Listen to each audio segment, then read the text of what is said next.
चलिए, आज से रादर हम लोग एक यूनिक एरिया में काम करेंगे। देखने में लगेगा थ्योरी, लेकिन है प्रैक्टिकल की तरह। टेक्निकल जगह लॉ यहां पर पूरा काम करेगा, जहां पर हम मुझे टिप्पणी करना है। ओके, तो चलिए, चैप्टर का नाम होगा कंपनी ऑडिट। आज हम लोग कंपनी ऑडिट शुरू करेंगे, इसके ऊपर हम लोग काम करेंगे। कुछ हद तक कंप्लीट करने के बाद ही हम लोग नेक्स्ट एरिया में जाएंगे। कंपनी ऑडिट में फर्स्ट में आता है qualification and disqualification of company auditor. Section 141 जो डिसाइड करता है what is the qualification and disqualification, कौन कौन एज ए कंपनी ऑडिटर, तो एक ओहदा है कंपनी ऑडिटर में पोस्ट होल्ड कर सकता है, अपॉइंट हो सकता है, और कौन कौन कंपनी ऑडिटर चार्टर्ड अकाउंटेंट होते हुए भी, क्वालिफाइड होते हुए they are not eligible for appointment as an auditor of the company. चलिए शुरू करते हैं। The responsibility of assessing the validity and reliability of the financial statement किसके ऊपर रहता है? ऑडिटर के ऊपर, जो आप जानते हैं। तो ये ऑडिटर का क्वालिफिकेशन क्या होगा आपको देखना पड़ेगा।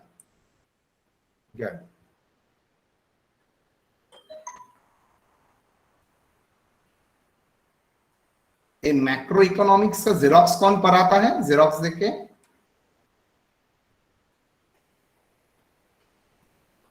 चलिए,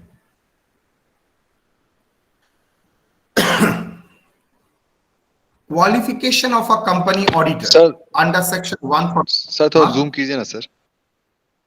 अच्छा, सॉरी, एकदम जूम होना ही चाहिए था। देखो, yes sir. Visible to all? Yes sir. चलो,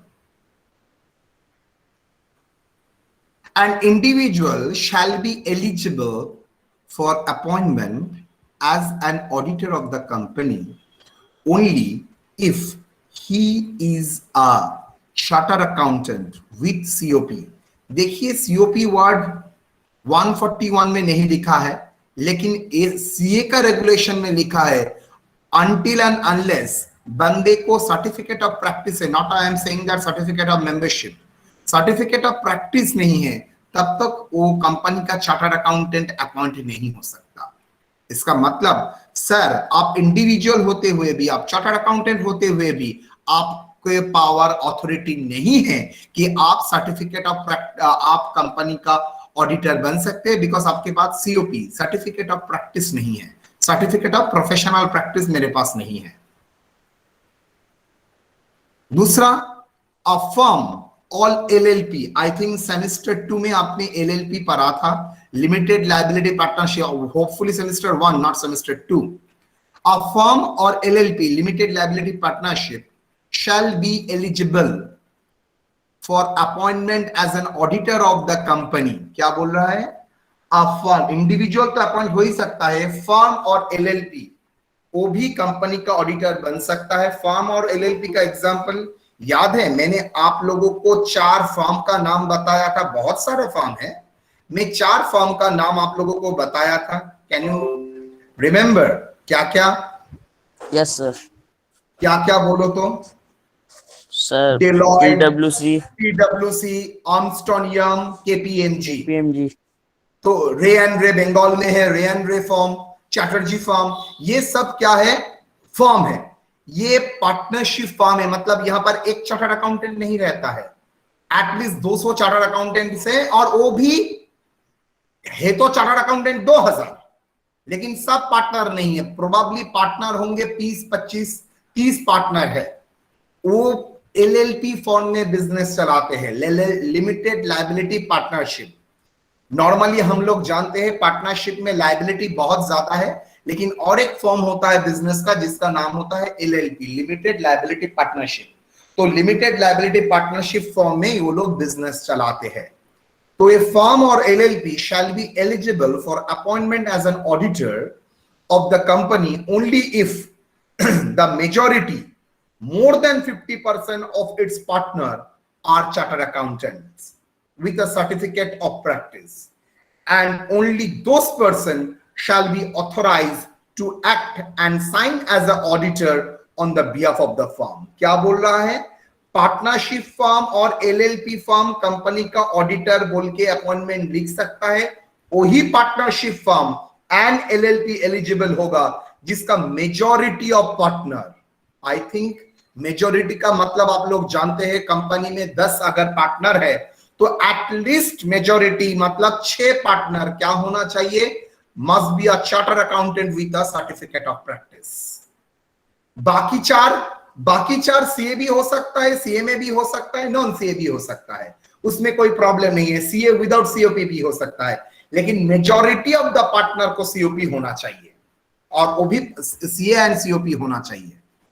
एंड ओनली दोस पर्सन, मतलब जो लोग, हर पार्टनर नहीं, जो लोग के पास सीए एंड सीओपी है वही on behalf of the firm company में ऑडिट कर सकेगा। इसका मतलब है कंपनी में ऑडिट करना का मतलब होता है वो as a on behalf of firm तो आके ऑडिट नहीं कर सकता है।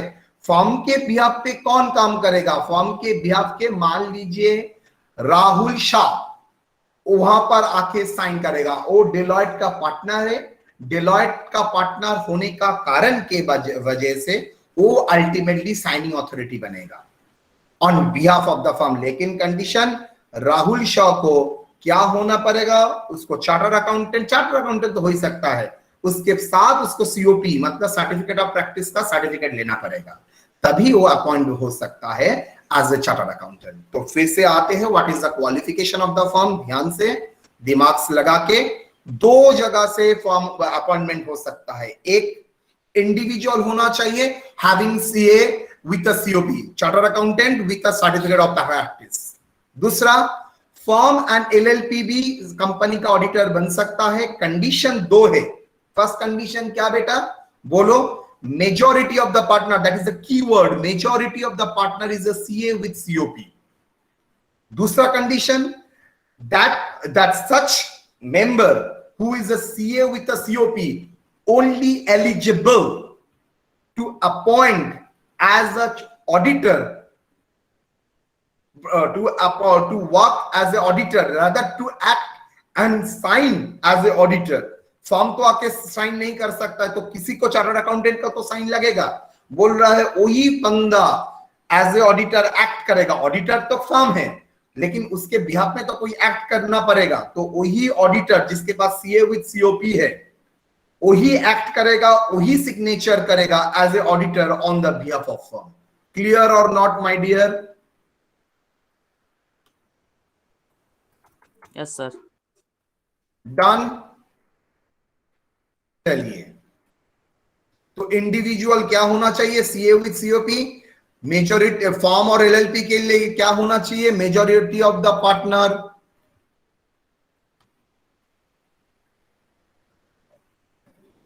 मेजॉरिटी ऑफ द पार्टनर क्या है? Partner, majority of the partner are CA with COP.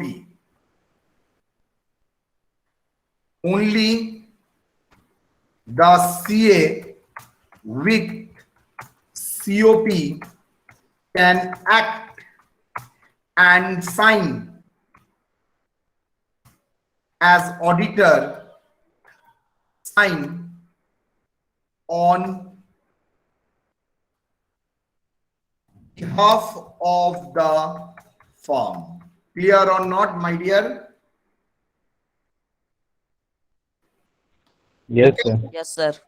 मैंने एकदम शॉर्ट करके आप लोगों को जिस्ट कर दिया। यहां तक कोई प्रॉब्लम? No sir.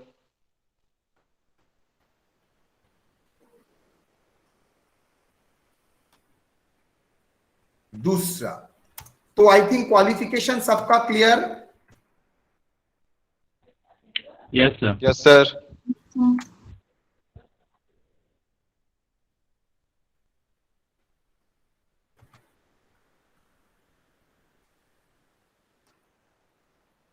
पहले था ए, उसके बाद आएगा बी, मेरे तो ये समझ में नहीं आ रहा है ये क्यों हो रहा है। हाँ अब ठीक है। Next, disqualification of company auditor under section 141। क्या होने से ये बंदा व फर्म कभी भी कंपनी के ऑडिटर नहीं बन सकता, जिसको बोलते हैं डिस्क्वालिफिकेशंस। कौन सा सेक्शन में दिया है? सेक्शन 141 सबसेक्शन 3 में। तो क्वालिफिकेशन दिया है सेक्शन 141 सबसेक्शन 1 इंडिविजुअल के लिए, सेक्शन 141 सबसेक्शन 2 दिया है एलएलपी के लिए एंड फर्म के लिए। नाउ डिस्क्वालिफिकेशन ये कहां पर बोला है? Under section 1। अच्छा, disqualification of the company auditor कहां पर बोला है? Under section 143 subsection 3। क्या बोल रहा है? देखो यहां पर ध्यान लगाना पड़ेगा हम लोगों को। द फॉलोइंग मतलब नीचे नीचे जिसका नाम लिखूंगा, शैल नॉट बी, मतलब किसी भी हाल में, शैल not B, not may be, shall not be eligible for appointment as the auditor of the company as per the provision under section 143 subsection 3। क्या? a body corporate other than LLP, मतलब मान लीजिए 20 chartered accountant मिलके company form कर लिया, कर ही सकता है वो कभी भी, मतलब एक company body corporate, body of corporate entity, corporate accounting पढ़ते हैं ना, शांबा सर आपको पढ़ाते हैं। A body of corporate entity can never be a auditor of the company। समझ में आया? मतलब कभी भी कोई कंपनी ऑडिटर नहीं बन सकता किसी कंपनी का। हाँ, एलएलपी बन सकता है, फर्म बन सकता है, लेकिन कभी भी इंडिविजुअल बन सकता है, लेकिन कभी भी बॉडी कॉर्पोरेट, मतलब चार्टर्ड अकाउंटेंट कंपनी, वो रेगुलेशन में अलाउ भी नहीं है, लेकिन अलाउ भी होता भी था। चार्टर्ड अकाउंटेंट कंपनी सब मिलके कभी भी कंपनी का ऑडिटर नहीं बन सकता। क्लियर और नॉट? समझ में आया? कंपनी और पब्लिक कंपनी कुछ भी हो, कोई कंपनी ही नहीं हो सकता एक्सेप्ट लिमिटेड लायबिलिटी पार्टनरशिप। क्यों सर?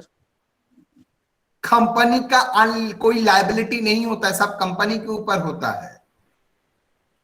और इसका बेसिक रीजन यही है बिकॉज एक्ट में यहां इसके लिए रेस्ट्रिक्शन देके रखा है, इसलिए।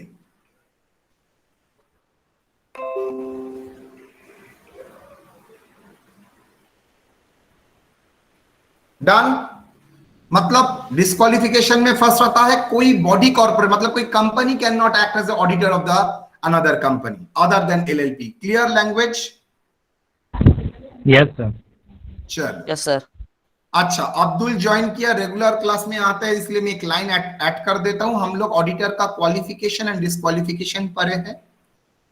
क्वालिफिकेशन में मैंने सिर्फ इतना बताया है कौन कंपनी का ऑडिटर हो सकता है, और एक चार्टर्ड अकाउंटेंट होना चाहिए, एक फर्म होना चाहिए, और उसके बाद मैं जस्ट नाउ डिस्क्वालिफिकेशन शुरू किया है। तो डिस्क्वालिफिकेशन में फर्स्ट आया है कभी भी कोई कंपनी दूसरे कंपनी का ऑडिटर नहीं बन सकता, मतलब कोई भी कंपनी, यस, कोई कंपनी ऑडिटर नहीं बन सकता। नेक्स्ट, एन ऑफिसर और एम्प्लॉय ऑफ द कंपनी, मान लीजिए किसी कंपनी का ऑफिसर और एम्प्लॉय जो चार्टर्ड अकाउंटेंट है, वो कभी भी कंपनी का ऑडिटर नहीं बन सकता। इसका मतलब कोई ऑफिसर और एम्प्लॉय ऑफ द कंपनी कभी भी, इवन वो चार्टर्ड अकाउंटेंट कंपनी का ऑडिटर, कंपनी ऑडिटर नहीं बन सकता। इंटरनल ऑडिटर बन सकता है, लेकिन एक्सटर्नल ऑडिटर, स्टैट्यूटरी ऑडिटर नहीं बन सकता। A person who is a partner और एम्प्लॉय ऑफ द ऑफिसर और the employee of the company. इसका मतलब पहले तो मैंने बोला कंपनी का कोई ऑफिसर और कोई एम्प्लॉय कंपनी का ऑडिटर नहीं बन सकता। उसके बाद बताया उस ऑफिसर और उस एम्प्लॉय का अगर कोई पार्टनर है, रिलेटिव है, और उसका कोई एम्प्लॉय है, वो कभी भी इस कंपनी का ऑडिटर नहीं बन सकता। समझ में आया? पहले मैंने रेस्ट्रिक्शन दिया है, मान लीजिए टाटा लिमिटेड, टाटा लिमिटेड का कोई एम्प्लॉई और कोई ऑफिसर कभी भी टाटा कंपनी का ऑडिटर नहीं बन सकता। उसके बाद टाटा कंपनी का जो एम्प्लॉय है ताज मोहम्मद, टाटा कंपनी का जो ऑफिसर है that is Kunal, Tata company का ये दो ऑफिसर एम्प्लॉय का अगर कोई रिलेटिव, मान लीजिए अब्दुल, वो भी चार्टर्ड अकाउंटेंट है, मान लीजिए उसका कोई एम्प्लॉय मतलब अशरफ हुसैन जो भी चार्टर्ड अकाउंटेंट है, वो कभी भी टाटा कंपनी का ऑडिटर नहीं बन सकता। मतलब एक बार आप और आपका एम्प्लॉय में डिस्क्वालिफिकेशन लग गया, उसके रिलेटेड जितना लोग है सब रुक जाएगा। सो अ पर्सन हुज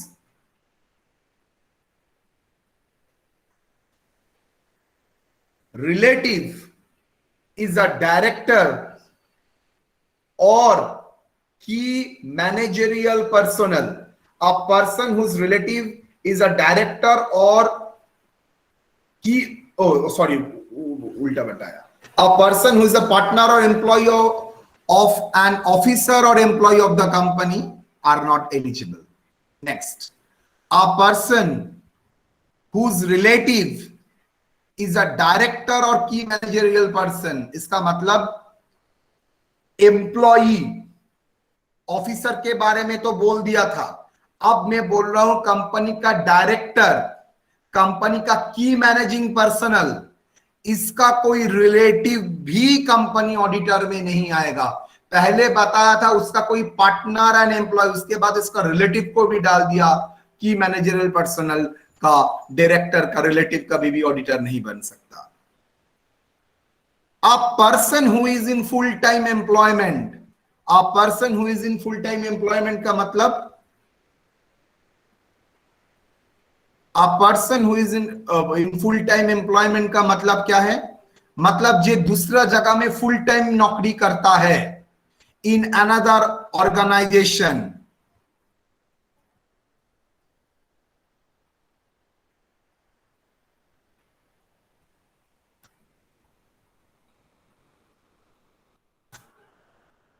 इसका मतलब a person who is in full time employment in another organisation, कोई बंदा जो दूसरे जगह में फुल टाइम में काम करता है। फॉर एग्जांपल मैं दूसरा कंपनी में दूसरे कॉलेज में फुल टाइम में हूं, तो मैं कभी भी किसी कंपनी का ऑडिटर नहीं बन सकता। A person who has convicted by court, मतलब कोर्ट ने उसको एक्यूज किया, convicted by a court of an offence, court ने उसको कन्विक्टेड माना है, दोषी माना है, फॉर एन ऑफेंस, कोई गुनाह के लिए, कोर्ट ने उसको दोषी माना है कोई गुनाह के लिए, कन्विक्टेड बाय द कोर्ट, किसने कन्विक्ट किया है, दोषी किसने माना है, कोर्ट। क्यों माना है? ऑफ एन ऑफेंस, कैसे ऑफेंस? इन्वॉल्विंग फ्रॉड, मतलब कोई जगह चोरी चपाटी किया है उसके लिए, and following 10 years from the date of such court verdict, मतलब पर्सन तो नहीं कर सकेगा, एंड फॉलोइंग 10 साल तक वो क्या होगा, वो कंपनी के लिए डिस्क्वालिफाइड होगा, मतलब वो कभी भी कंपनी का ऑडिटर नहीं बन सकता किसी का कंपनी का। क्या बोल रहा है? Person who has convicted by a court of an offence involving fraud and following 10 साल 10 years from the date of such court verdict, क्या होगा? एलिजिबल नहीं होगा। मतलब अगर किसी बंदे का कोर्ट वर्डिक्ट दे देता है तब भी वो एलिजिबल नहीं होगा। ए पर्सन हु और हुज रिलेटिव और पार्टनर, मतलब पर्सन खुद, उसका रिलेटिव और उसका partner is holding any securities, any security मतलब शेयर्स और डिवेंचर होल्ड करता है इन द कंपनी, मतलब कोई पर्सन, मतलब आप व मैं, एनीवन जो चार्टर्ड अकाउंटेंट है, सीओपी है, लेकिन क्या प्रॉब्लम है, वो क्या करके बैठा है? पर्सन हु और हिज रिलेटिव, जो कि वो खुद और उसका रिलेटिव और उसका पार्टनर क्या कर रहा है? वो सिक्योरिटी मतलब शेयर और डिबेंचर ऑफ द कंपनी और इट्स ग्रुप कंपनी में बाद में आता हूं। ग्रुप कंपनी का मतलब क्या करता है? ग्रुप कंपनी में शेयर और शेयर डिबेंचर होल्ड करता है तो डिस्क्वालिफाइड हो जाएगा। हाउएवर द रिलेटिव में hold security up to face value ₹1 lakh. लेकिन बोल रहा है एक एक्सेप्शन, बोल रहा है आप आपका पार्टनर तो होल्ड नहीं कर सकते, लेकिन आपका रिलेटिव चाहे तो मैक्सिमम फेस वैल्यू 1 लाख तक आप शेयर डिबेंचर होल्ड कर सकते हैं। अदरवाइज बाकी सबके लिए अगर आप और आपका पार्टनर ₹1 भी होल्ड करता है शेयर्स कंपनी का तो उसका मेंबरशिप कैंसिल हो, वहां कंपनी के लिए डिस्क्वालीफाई हो जाएगा। ग्रुप कंपनी का मतलब होता है कंपनी का जो होल्डिंग कंपनी है, मतलब parents company, subsidiary company, associate company, subsidiary of the holding company. मतलब इसका मतलब क्या है, ए लिमिटेड का 20, अगर ए लिमिटेड बी लिमिटेड का 50% से ऊपर शेयर होल्ड करता है तो ए लिमिटेड हो जाएगा उसका क्या, होल्डिंग कंपनी, और बी लिमिटेड हो जाएगा सब्सिडियरी कंपनी। सिमिलरली अगर ए लिमिटेड बी लिमिटेड का 25% से ऊपर शेयर होल्ड करता है तो ए लिमिटेड हो जाएगा पेरेंट्स कंपनी और बी लिमिटेड हो जाएगा एसोसिएट कंपनी। सेम वे में A limited subsidiary of the holding company, subsidiary of the holding company मतलब ए लिमिटेड बी को होल्ड करके रखा है, सेम वे में ए लिमिटेड सी को भी होल्ड करके रखा है। तो मैं बोल सकता हूं सी एंड बी एंड ए तीन मिला के क्या फॉर्म कर दिया, ग्रुप फॉर्म कर लिया। तो ग्रुप में कौन रहेगा, holding company, associate company, subsidiary company and holding का दूसरा सब्सिडियरी कंपनी, ये सब मिला के ग्रुप कंपनी। मतलब ये तो कंफर्म है आप जिस कंपनी में ऑडिट करना जा रहे हैं उस कंपनी में शेयर होल्ड नहीं कर सकेंगे, एज वेल एज उसका ग्रुप कंपनी का भी शेयर आप होल्ड नहीं कर सकते हैं। मतलब टाटा में अगर टाटा स्टील में ऑडिट करने जा रहे हो तो एज यूजुअल टाटा स्टील में तो आप होल्ड करें, शेयर होल्ड नहीं करेंगे, उसके साथ टाइटन इंडस्ट्री में भी शेयर होल्ड नहीं करेंगे, टीसीएस में भी शेयर होल्ड नहीं करेंगे, टाटा केमिकल्स में भी शेयर होल्ड नहीं करेंगे, टाटा पावर्स में भी शेयर होल्ड नहीं कर सकेंगे, टाटा सन्स में भी आप शेयर होल्ड नहीं कर सकेंगे।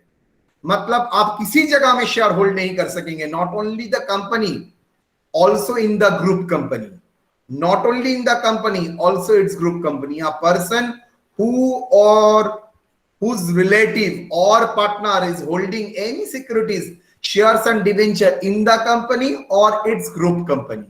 Clear? सर बोलो।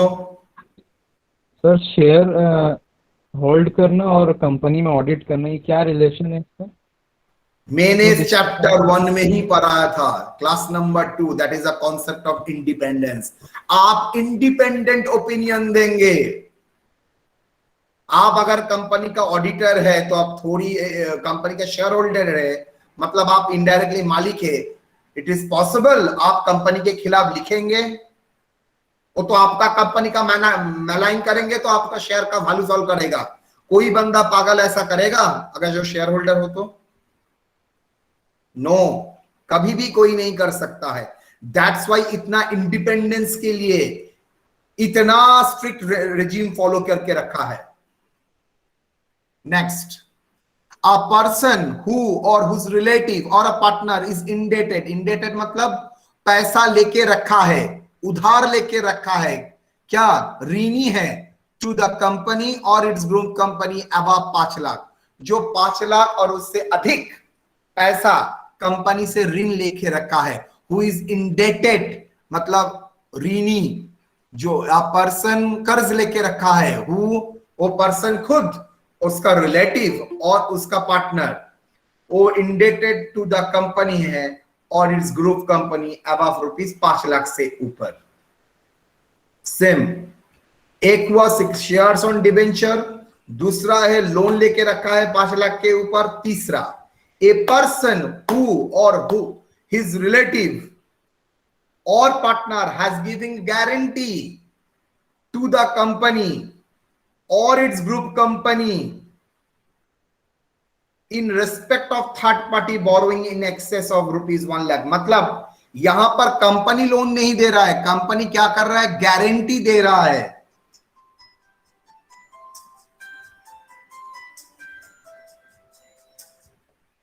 মা আমি ক্লাসে আছি, ক্লাস থেকে বেরিয়ে ফোন করি।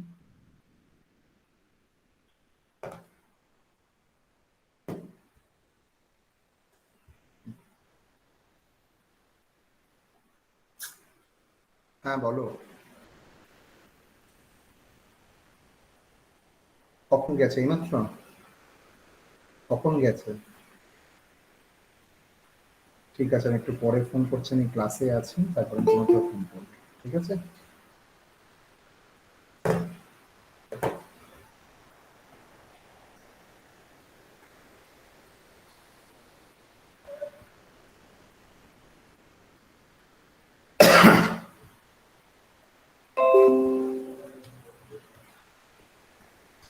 तो यहां पर क्या बोल रहा है, पार्टनर लोन दे ही नहीं रहा, लोन के बारे में नहीं बोल रहा है, लेकिन लोन का गारंटी दे रहा है किसको, कंपनी को, और उसका कोई ग्रुप कंपनी को, in respect of third party borrowing. मतलब कोई थर्ड पार्टी बोरो कर रहा है जिसके लिए उसने कंपनी को क्या दिया है, गारंटी।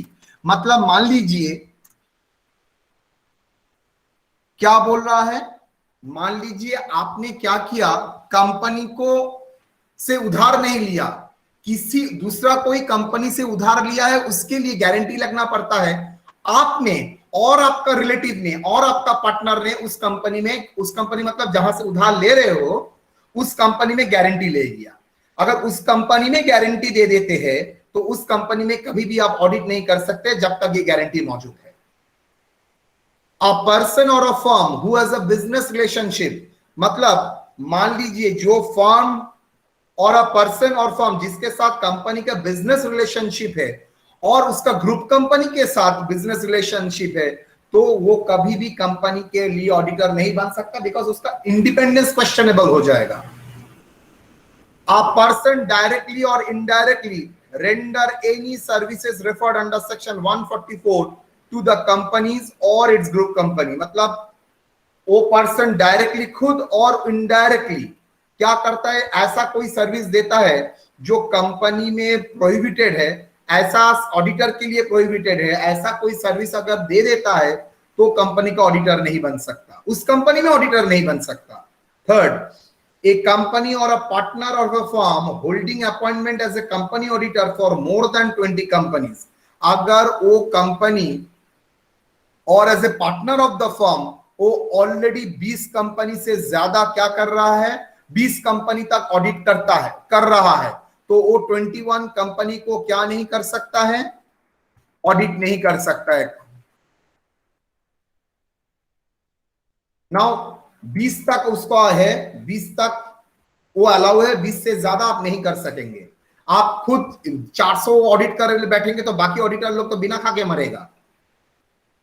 तो 144 में कौन कौन सा जगह में रेस्ट्रिक्शन है जो कंपनी ऑडिटर काम नहीं कर सकता है? नंबर 1, वो उस कंपनी का अकाउंटिंग एंड बुक कीपिंग नहीं कर सकता।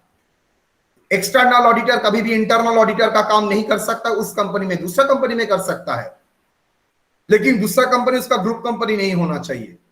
वो कंपनी का information system, internal control system कभी भी डिजाइन इंप्लीमेंट नहीं कर सकता है, सजेशन दे सकता है। कंपनी का investment and banking advisory service का काम, ये सब प्रोफेशनल सर्विस चार्टर्ड अकाउंटेंट पे एक्सपेक्ट किया जाता है।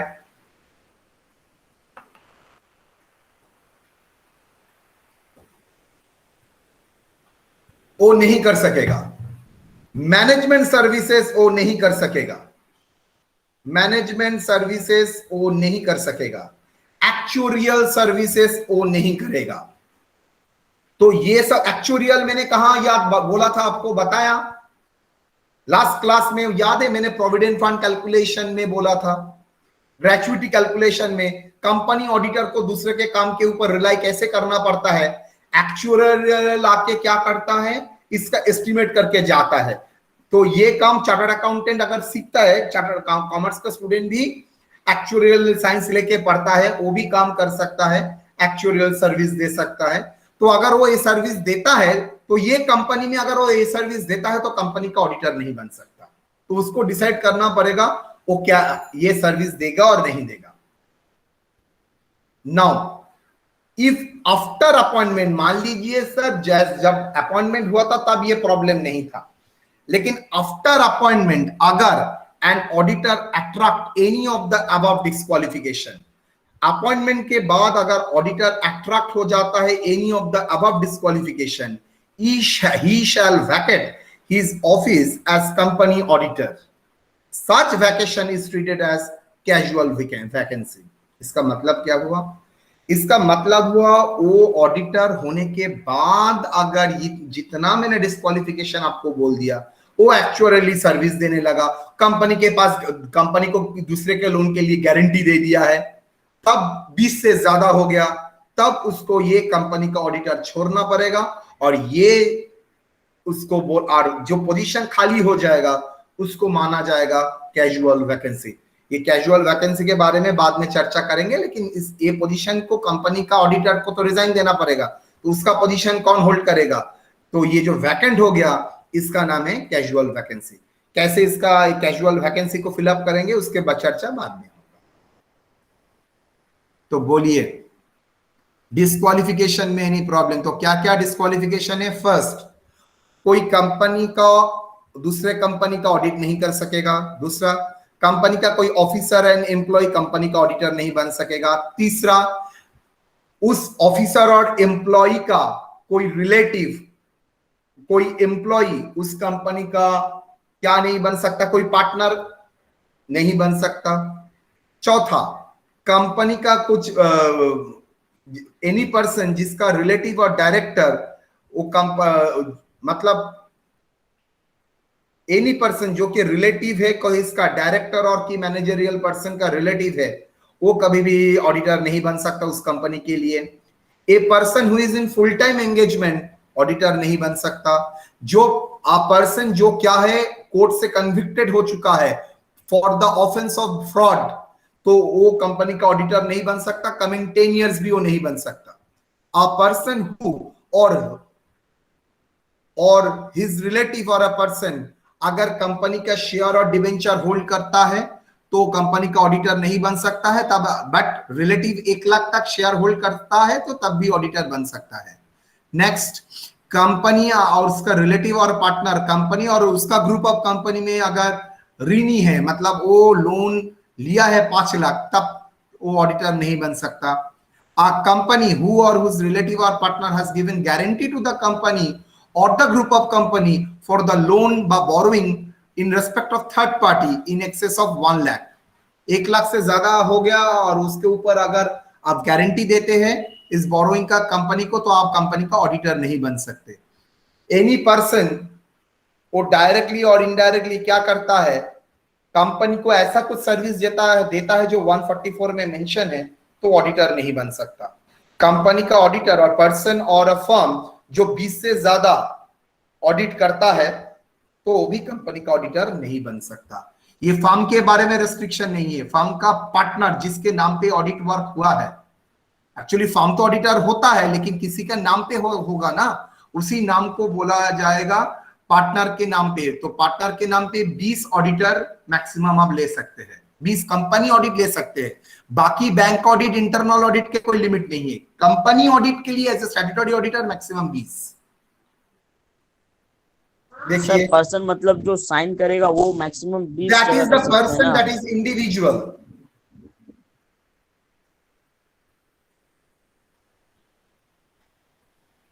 इंडिविजुअल को बोल रहा है। और फॉर्म कितना भी ले सकता है?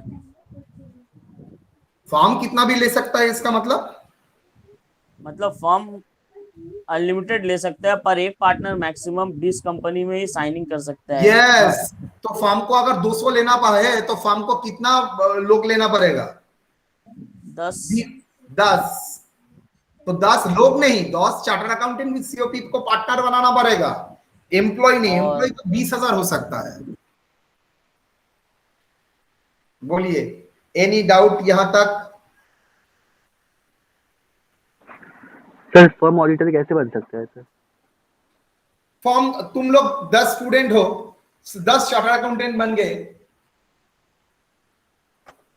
उसके बाद तुमको लगा हम लोग एक फर्म खोलेंगे, चलो फर्म खोलो, नाम है केपीसी फॉर्म, केपीएमजी नाम सुना तुमने, केपीसी फॉर्म कर दिया, तो केपीसी फॉर्म कर लो। तो केपीसी फॉर्म करके आप लोग किसी कंपनी को एज ए ऑडिटर अपॉइंट हो सकते हो।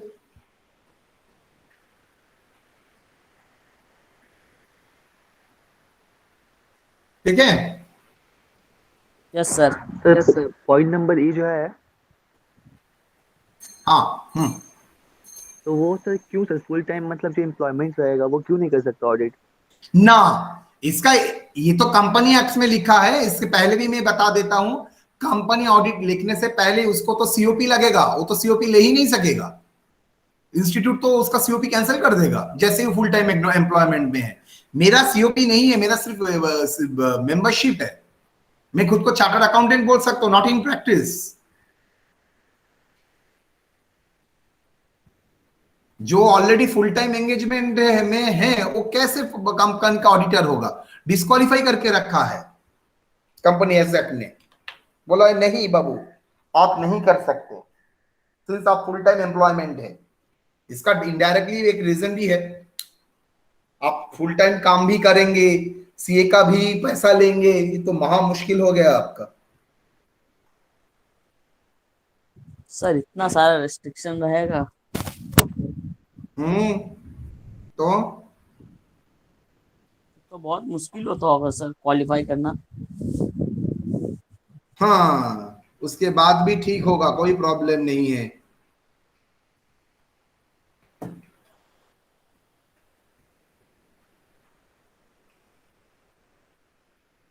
एकदम ठीक। उसके बाद भी तुम देखो, एक अच्छा इंसान, ऑनेस्ट इंसान के लिए ये सब मेंटेन करना बहुत सारा प्रॉब्लम नहीं है, बिकॉज ये सब का रीजन क्या है, इसका रीजन वेरी स्पेसिफिक है। उसका रीजन का एक ही कारण है, सोच के देखो सर, वो तो इंडिपेंडेंस से उसका लॉस हो जाएगा, और वो क्या इंडिपेंडेंट ओपिनियन देगा? देन वो तो बायस्ड ओपिनियन हो जाएगा।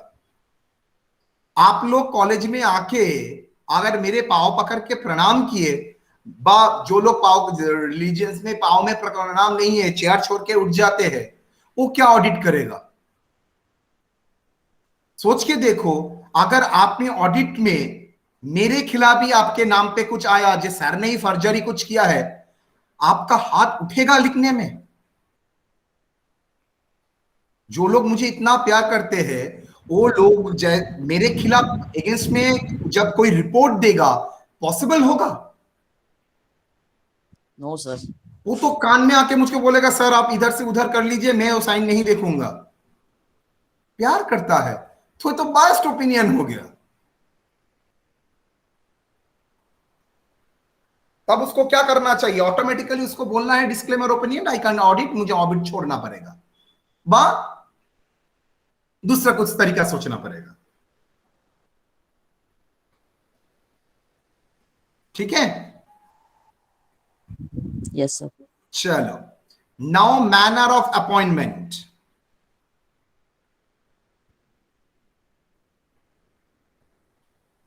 मैनर ऑफ अपॉइंटमेंट, कंपनी का ऑडिटर अपॉइंट कैसे होगा? The company auditor shall be appointed following the provision given under section 139। 141 में आपको क्या मिला था? Qualification, disqualification. 139 में आपको बोला जाएगा कैसे आपका अपॉइंटमेंट होगा। The procedure of appointment, the procedure of appointment is discussed under the following headings.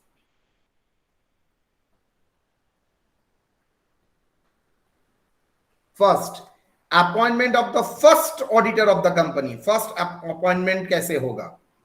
Second, appointment of the auditor in the first and subsequent AGM. मतलब AGM में कैसे फर्स्ट ऑडिटर मतलब एकदम स्टार्टिंग ऑडिटर नहीं, AGM में audit, दोनों लगेगा आपको सेम, लेकिन जो आप पढ़ाऊंगा आपको लगेगा ना सर दोनों तो अलग है। रीअपॉइंटमेंट ऑफ ऑडिटर को फिर से कैसे अपॉइंट करेंगे? Appointment of auditor during the casual vacancy. चलिए एक एक करके आते हैं। Manner of appointment of the first auditor, मतलब तब सिर्फ कंपनी फ्लोट किया है, एजीएम अभी तक हुआ नहीं, मतलब एनुअल होने के लिए तो एनुअल होना चाहिए, तो एनुअल हुआ ही नहीं। Under section 139 subsection 6 the first auditor of the company shell be appointed in the company in the following manner. A, the board of directors shall appoint the first auditor of the company within 30 days from the date of registration of the company। क्या बोला है? First auditor कौन appoint करेगा? Very important, board of director shall appoint the first auditor of the company within 30 days from the date of registration of the company. जैसे ही company का registration हुआ है, आप लोगों को आई थिंक ये कुणाल सर ने पढ़ाया था सेमेस्टर 2 में, तो board of directors shall appoint the first auditor, मतलब बोर्ड ऑफ डायरेक्टर्स कंपनी का रजिस्ट्रेशन के 30 दिन के भीतर ही कंपनी ऑडिटर को अपॉइंट कराएगा। इन केस अगर the board fails to appoint the first auditor, अगर बोर्ड फेलियर होता है to appoint the first auditor, the board of directors shall inform the member of the company. अगर board of directors company का appointment और company auditor, first company auditor appoint करने में failure हुआ, उससे अगर नहीं हुआ तो उसको क्या करना पड़ेगा? कंपनी का मेंबर को इन्फॉर्म करना पड़ेगा।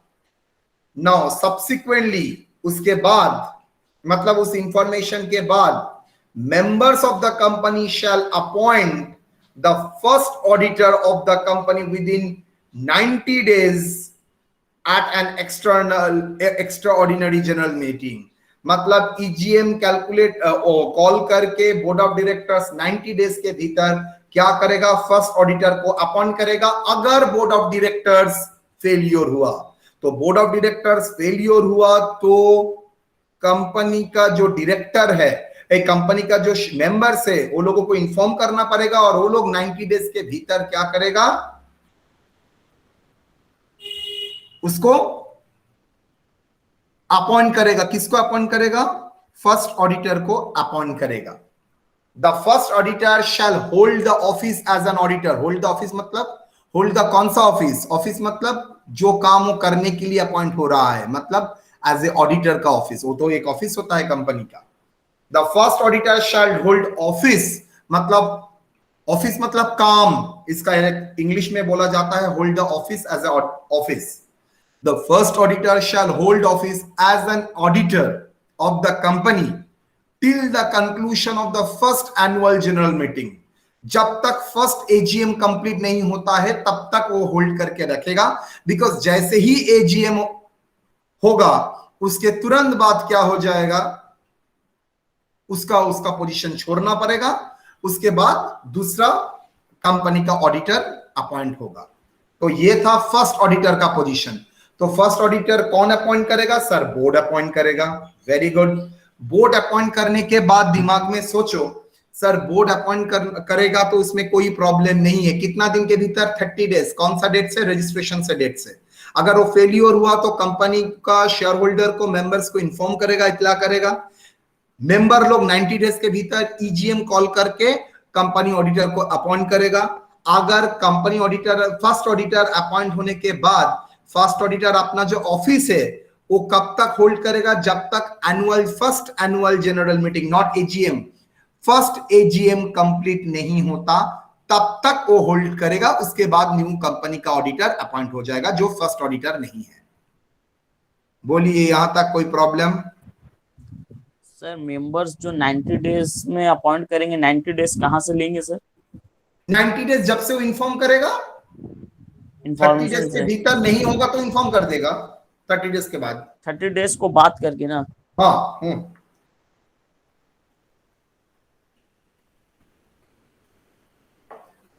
सर यहाँ ऑडिटर बोलने से मतलब एक्सटर्नल ऑडिटर ना?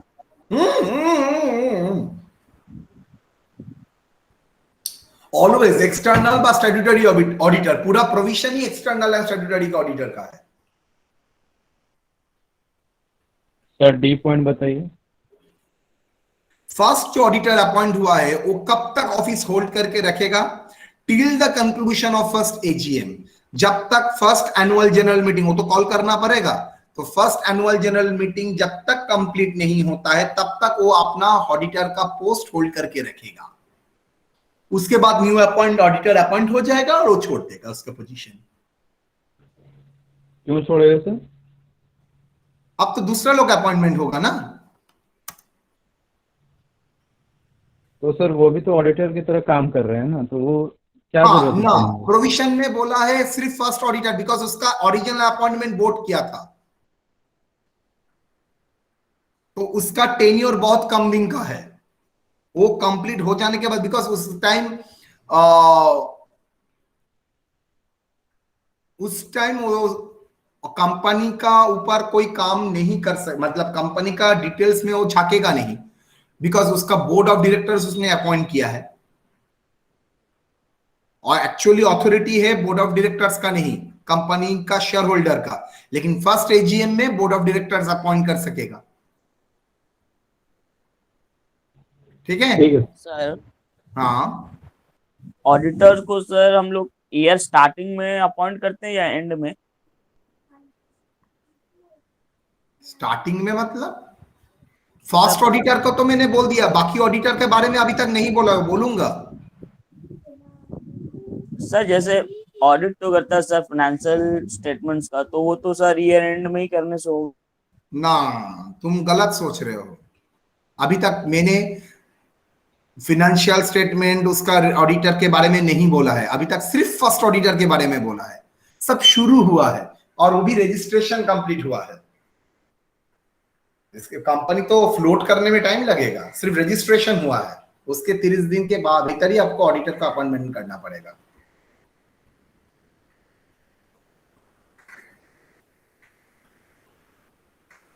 ठीक है। Yes sir. नाउ मैं 4 हेडिंग में बोला था, फर्स्ट हेडिंग हुआ है first AGM. Next, appointment of a auditor in the first and subsequent AGM. तो फर्स्ट एंड उसके बाद वाला एजीएम में कैसे ऑडिटर का अपॉइंटमेंट होगा, प्री रिक्विजिट क्या होना चाहिए। The name of the auditor is recommended by the audit committee. Auditor का नाम कौन रिकमेंड कर सकता है? ऑडिटर का नाम रिकमेंड करेगा ऑडिट कमिटी। कंपनी का जो ऑडिट कमिटी है वो नाम को रिकमेंड करेगा।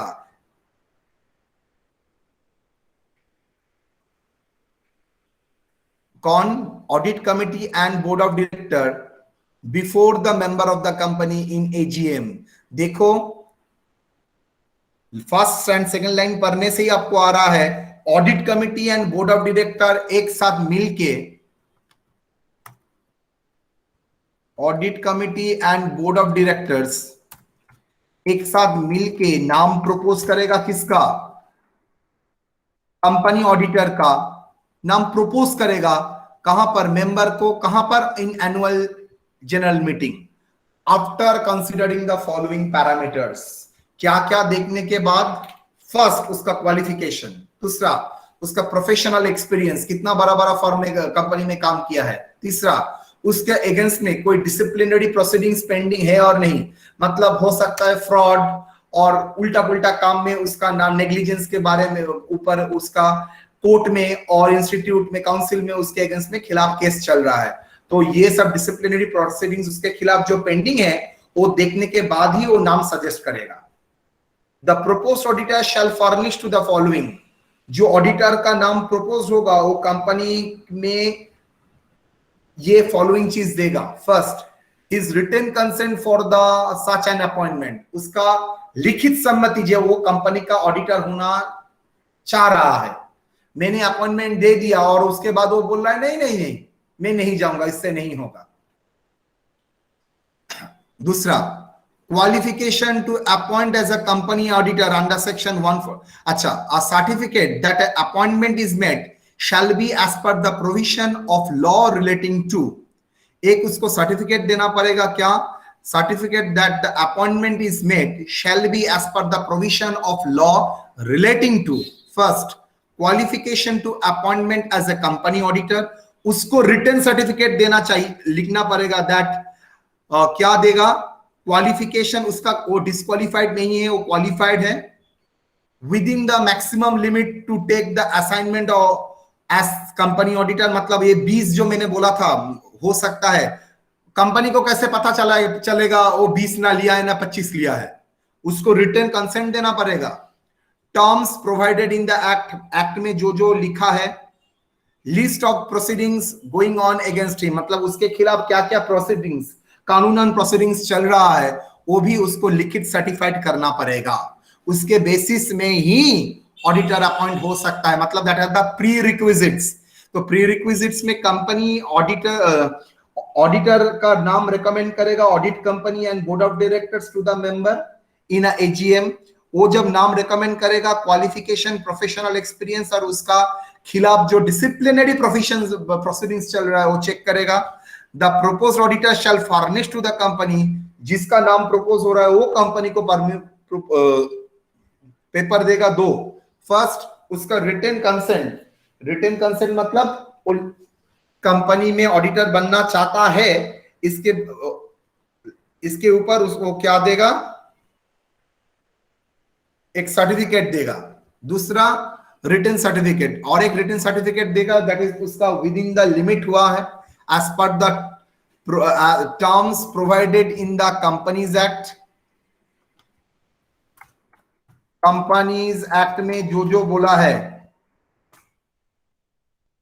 वो फॉलो किया है।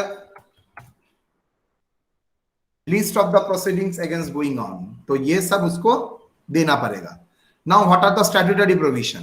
First, under section 139(1), the subsequent auditor of the company shall be appointed in AGM, annual general meeting, in the following manner. A, कैसे? Every company shall at the first annual general meeting shall appoint an individual or firm as a company. हर company को first AGM में company का auditor हो, चाहे individual हो form हो, both are qualified including LLP, वो कंपनी का ऑडिटर बन सकता है। उसका अपॉइंटमेंट कौन देगा? उसका अपॉइंटमेंट देगा, ऑडिटर का अपॉइंटमेंट देगा members in annual general meeting by passing special ordinary resolution. Ordinary resolution में ये इसको पास कराना पड़ेगा। The auditor shall hold office from the conclusion of the first AGM till the conclusion of sixth AGM. मतलब एक बार auditor appointment हो गया तो फर्स्ट ऑडिट लेके 6 एजीएम तक वो अपना पोजीशन होल्ड करके रखेगा। एजीएम मतलब एनुअल जनरल मीटिंग, जिस एनुअल जनरल मीटिंग में उसका अपॉइंटमेंट हुआ है उसको 1 मानेंगे, उसके बाद सेकंड, फोर्थ, फिफ्थ, 6 तक वो होल्ड पोजीशन होल्ड कर सकता है। Here the AGM where the auditor is appointed is taken as first AGM for this purpose. मतलब जिस AGM में फर्स्ट उसका अपॉइंटमेंट हुआ है नेक्स्ट ईयर के लिए, वही उसको क्या मान के चलेंगे, उसका first appointment in the AGM, that is first year मान के चलेंगे। Such appointment shall be ratified, मतलब अप्रूव कराना पड़ेगा एवरी ईयर, हर साल में उसको रीअपॉइंट अप्रूव कराना पड़ेगा every year in the annual general meeting till the 6th AGM by the way of ordinary resolution. मतलब एक बार अपॉइंट कर लिया 6 साल के लिए, इसका मतलब ये नहीं हुआ हर साल में उसको फिर से अपॉइंटमेंट नहीं करना पड़ेगा, हर साल में उसको अप्रूव करना पड़ेगा। अदरवाइज आपको अगर लगता है आप उसको काम से निकालेंगे तो आप काम से निकाल सकते हैं। Such appointment shall be ratified every year in the AGM till the conclusion of the 6th AGM by way of ordinary resolution. The company auditor appoint होने के बाद inform the auditor about the appointment. Company क्या करेगा? Auditor को inform करेगा आपका selection हुआ है, आपका अपॉइंटमेंट हुआ है। फाइल ADT1, ये वेरी इंपॉर्टेंट है, फॉर्म नंबर है ADT, ऑडिटर्स रूल में ये है नंबर 1 में, with the ROC register of company को within 15 days of the meeting का 15 दिन के भीतर आपको लिखित ये देना पड़ेगा। If the auditor is appointed और रीअपॉइंटेड अगर ऑडिटर इज अपॉइंटेड और reappointed, the existing auditor shall continue as the company auditor. मतलब अगर कोई अपॉइंटमेंट नहीं होता है और रीअपॉइंटमेंट नहीं होता है तो एग्जिस्टिंग ऑडिटर ही शैल क्या करेगा, ऑफिस ऑफ ऑडिटर कंटिन्यू करेगा, बिकॉज कंपनी विदाउट ऑडिटर हो नहीं सकता। बोलो यहां तक कोई प्रॉब्लम? तो फर्स्ट एजीएम गया, that is the first AGM का नोट्स। बोलो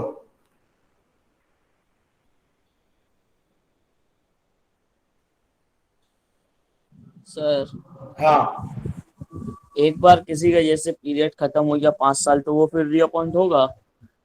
5 साल के बाद ये अभी चर्चा नहीं करूंगा, चलो बोल दिया है तो बता देता हूं। इंडिविजुअल नहीं हो सकता है, फर्म को लिए 10 साल 2 बार हो सकता है।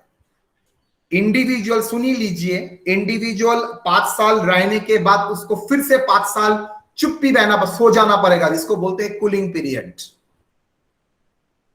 मतलब 5 साल होने के बाद उसका नेक्स्ट 5 साल वो कभी भी इस कंपनी में एज ए ऑडिटर अपॉइंट नहीं हो सकता है, उसको कूलिंग पीरियड बोलते हैं।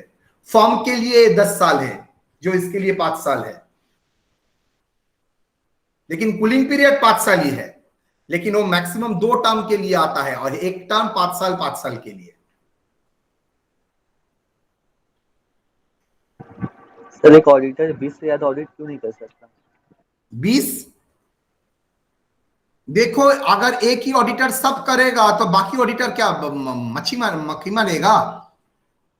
तो सर अगर कोई इतना मेहनत करके ऑडिटर बन रहा है तो वो सिर्फ 20 करेगा, 20 में उसका क्या होगा? 20 मतलब 20 का एज ए कंपनी ऑडिटर, उसका थोड़ी ही कंपनी ऑडिटर का काम होता है। इंटरनल ऑडिटर है, वो एडवाइजरी सर्विस देता है, मल्टीपल काम करता है कंपनी में। लेकिन ऑडिटर का पोजीशन 20 तक नहीं से ज्यादा नहीं ले सकता। इंटरनल ऑडिटर का पोजीशन ले सकता है, 200 भी ले सकता है, और वो लेता भी है। नहीं तो उसका काम कैसे चलेगा, खाना पीना कैसे होगा?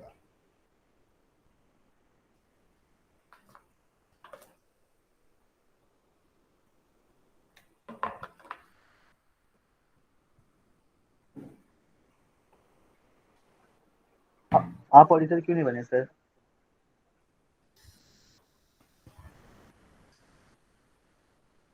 सोचा था निकल जाऊंगा, अच्छा हुआ नहीं बने।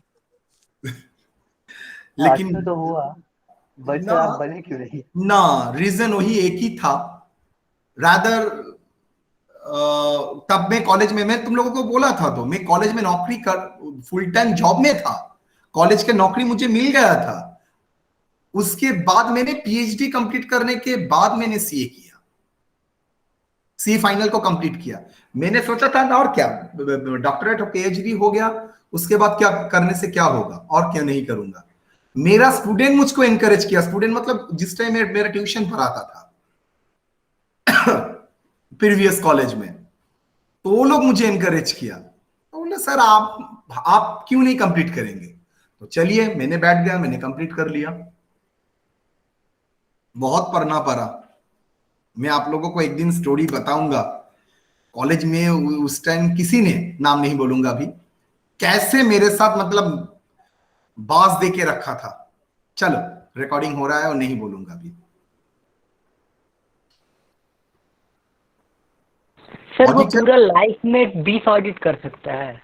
अरे पगला नाया, एक ही पीरियड में वो 20 से ज्यादा कंपनी का ऑडिटर नहीं बन सकता। कंपनी ऑडिटर नहीं बन सकता। काम क्यों नहीं कर सकता है? उसका पोजीशन होल्ड नहीं कर सकता है 20 से ज्यादा। नेक्स्ट ईयर तो में ऑडिट का काम और क्या और दो लगा लेगा, लेकिन 20 से ज्यादा नहीं। दूसरा काम करेगा, इंटरनल ऑडिट करेगा, टैक्स एडवाइजरी सर्विस देगा, मैनेजमेंट की कंसल्टेंसी देगा। एक चीज जान ले बेटा, एक चार्टर अकाउंटेंट के पास नॉलेज नहीं है ऐसा कोई सब्जेक्ट नहीं है, ऑब्वियसली एडमिनिस्ट्रेशन रिलेटेड। तुम खुद सीए पढ़ने के बाद तुम लोग खुद बोलोगे जे हाँ सर ये तो सही बात है, तुमको निचोड़ के छोड़ेगा एकदम। ऐसा कोई जगह नहीं है जो अनटर्न रहेगा। जो एक वर्ड तुम छोड़ के रखे हो वहां से ही तुमको पेज में तुमको डाल लेगा, और उसको पता चल जाता है तुम कौन सा पॉइंट नहीं भरोगे। चलो, reappointment of company auditor. A retiring auditor may be reappointed in the company as a auditor at AGM. A retiring auditor यहां पर कौन सा, मतलब यहां पर मान के चलेंगे फॉर्म. क्यों सर? बिकॉज 5 साल के लिए तो आपका अपॉइंटमेंट हो गया, तो नेक्स्ट टर्म के लिए रीअपॉइंटमेंट होने के लिए तो वर्ड आपके लिए होगा रीअपॉइंटमेंट. और retiring auditor may be reappointed in the company as auditor at the AGM. से इंडिविजुअल के लिए एप्लीकेबल क्यों नहीं है? बुद्धि लगाओ, इंडिविजुअल एक टर्म से ज्यादा नहीं हो सकता, तो उसका रीअपॉइंटमेंट का सवाल ही नहीं होता है, लेकिन फॉर्म अपॉइंटमेंट हो सकता है. He is not disqualified under section 141. वो फॉर्म कभी भी डिस्क्वालिफाइड नहीं होगा रीअपॉइंटमेंट के time. And the provision relating to rotation of auditor is applicable.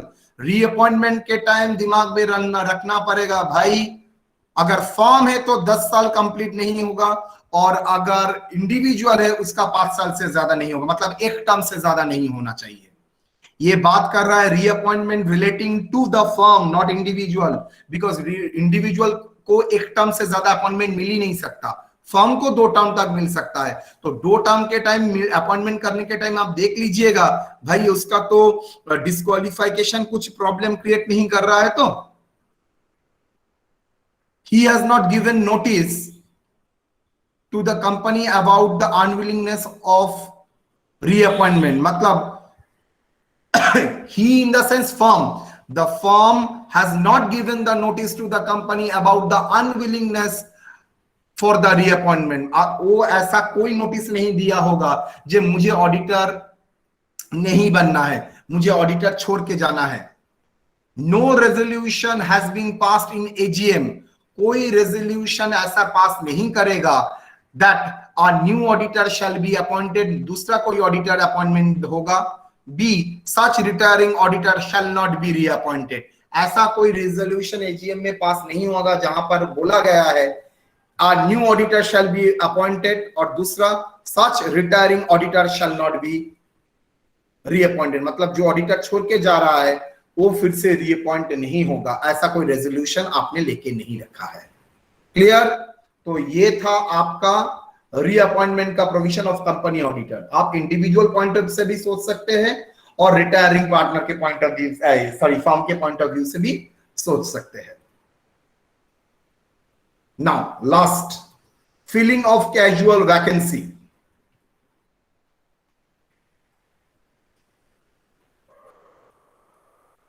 Casual vacancy की 2 कारण, एक due to death and disqualification. अगर डेथ अदर देन रेजिग्नेशन छोड़ के अगर हुआ है तो विद इन 30 डेज के भीतर board shall appoint the board, मतलब board of director shall appoint, board of directors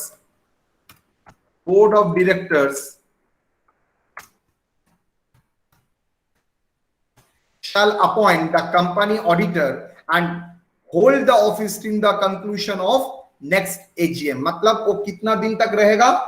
conclusion of next AGM तक कैजुअल वैकेंसी को में जो इसको लगाया अपॉइंट किया गया है वो होल्ड कर सकता है. अगर वैकेंसी ड्यू टू रेजिग्नेशन है तब झमेला होगा. With in the 30 days the board shall appoint the company auditor and hold the office till the conclusion of first AGM. मतलब फर्स्ट पॉइंट तो सेम है. नेक्स्ट दूसरा point very important, such appointment shall be approved by the company at general meeting within the 3 months. ये appointment को approve करना पड़ेगा general meeting में in the 3 months. देखिए एक कौन सा वैकेंसी, रेजिग्नेशन देने से अगर वैकेंसी होता है तब ये 3 मंथ के भीतर मेंबर से अप्रूव कराना पड़ेगा.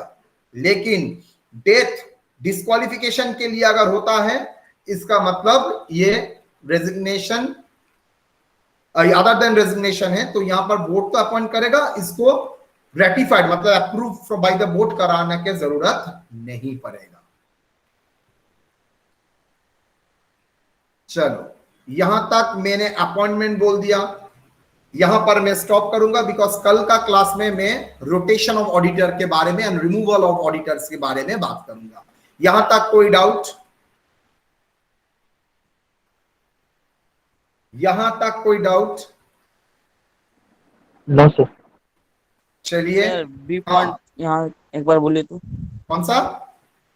Sir B point sir, casual B में वैकेंसी। बोल रहा है अगर रेजिग्नेशन दिया है, एक्चुअली रेजिग्नेशन दिया है तब बोर्ड तो कैजुअल वैकेंसी हो गया, बिना ऑडिटर पोस्ट तो कंपनी चल नहीं सकता, तो बोर्ड ऑफ डायरेक्टर 30 डेज के भीतर तो उसका अपॉइंटमेंट कर देगा, लेकिन याद रखना पड़ेगा 3 मंथ के भीतर, वो अपॉइंटमेंट का 3 मंथ के भीतर वो कंपनी का एजीएम जनरल मीटिंग में उसको अप्रूव करा के लाना पड़ेगा, नहीं तो ये वैकेंसी मतलब ये अपॉइंटमेंट नॉलिफाई हो जाएगा।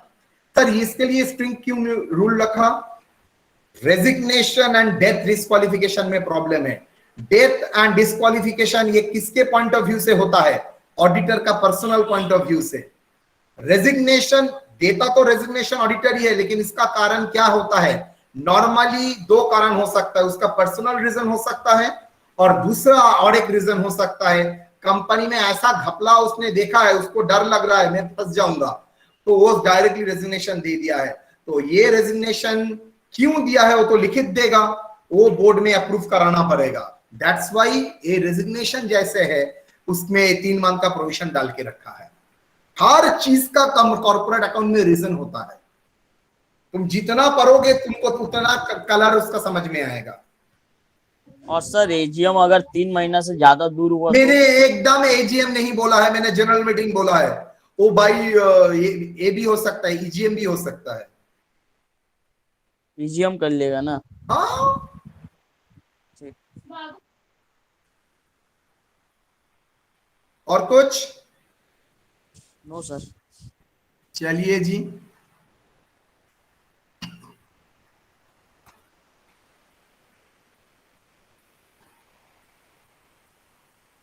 इंटरेस्टिंग जगह company audit and company audit report, very interesting जगह।